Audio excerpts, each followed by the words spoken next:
போச்சுதுன்னு நினைச்சா திரும்ப வந்து கெத்து காட்டுதே. இந்த பேய் பூனையின் பின்னணி என்னன்னு சொல்லி பார்க்கலாமா வாங்க. இயற்கை எப்போதும் பார்த்தீங்கன்னு சொன்னா தன்னகத்தைய பல மர்மங்களை ஒளித்து வச்சிருக்கிறதுன்னு தான் சொல்லணும். நாம முழுமையாக அழிந்து விட்டது அப்படின்னு சொல்லி நம்பக்கூடிய எத்தனையோ உயிரினங்கள் மனிதர்களின் கண்களில் படாமல் ஏதோ ஒரு மூலையில சத்தமின்றி வாழ்ந்து கொண்டு தான் இருக்கிறது.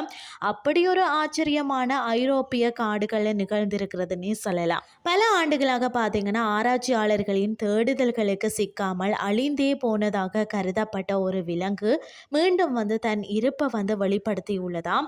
அதுதான் பார்த்தீங்கன்னா ஐரோப்பிய காட்டுப்பூனை. அது அமானுஷ்யமான வாழ்க்கை முறையாலும் கண்ணுக்கு புலப்படாத நகர்வுகளாலும் பார்த்தீங்கன்னா மக்கள் அதை வந்து பேய் பூனை அப்படின்னு சொல்லி அழைக்கிறார்களாம். இவற்றை பார்க்கறதுக்கு பார்த்தீங்கன்னா நம்மளுடைய வீட்டு திண்ணையில் இருக்கக்கூடிய அந்த ஒரு சாதாரண பூனைகளை போல தான் தோன்றும். ஆனால் உற்று நோக்கி பார்த்தீங்கன்னா மட்டும்தான் வித்தியாசம் தெரியுமா. வீட்டு பூனைகளை விட இவை அளவில் வந்து பெரியவை, மற்றதான் அபாரமான உடல் வலிமை கொண்டவை. இவற்றின் உடல்ல பார்த்தீங்கன்னா இருக்கக்கூடிய அடர்த்தியான கோடுகள் மற்றது தடிமனான வாள் ஆகியவை இவற்றை வந்து தனித்து காட்டுகிறதுனே சொல்லலாம். இவற்றுக்கு ஏன் பேய் அப்படின்னு சொல்லி பேர் வந்தது என்பதற்கு ஒரு சுவாரஸ்யமான காரணம் இருக்கிறது. அது என்னன்னு சொல்லி பார்த்தீங்கன்னா அடர்ந்த காடுகளுக்குள்ள இவை நடமாடும் போது ஒரு சிறு சிறு சலசலப்பு கூட கேட்காதாம். நிழலை போல வந்து சத்தமின்றி நகர்வதிலேயும் மனிதர்களின் வாடை தெரிந்த அடுத்த நொடி பார்த்தீங்கன்னா மாயமாக மறைவதிலேயும் இவை வந்து கில்லாடிகள்னு சொல்லப்படுகிறது.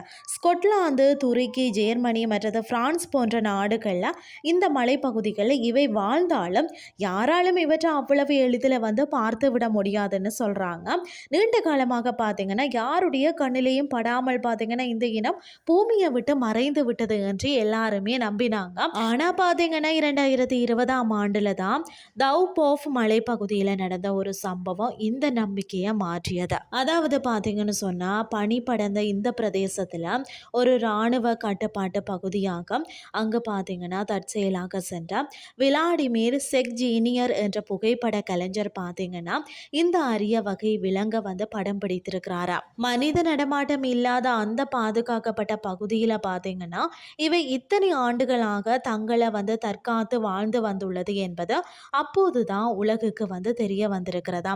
அதை தொடர்ந்து தான் 2026ஆம் ஆண்டில் பார்த்தீங்கன்னா நடத்தப்பட்ட தொடர் ஆய்வுகள் மற்றது கேமரா பதிவுகள் மூலம்தான் இந்த இனம் இன்னும் அழியவில்லை என்பது உறுதியாக இருக்கிறதா. இயற்கையின் இந்த மீள்தன்மை ஆச்சரியம் அளித்தாலும் இவற்றின் எதிர்காலம் பார்த்தீங்கன்னா இன்னும் கேள்விக்குறியாகவே இருக்கிறதா. காடுகள் வந்து அழிக்கப்படுவது இவற்றுக்கு ஒரு பெரிய பிரச்சனைன்னு சொன்னால் அதை விட பெரிய பிரச்சனை என்னன்னு சொல்லி பார்த்தீங்கன்னா வீட்டு பூனைகள்.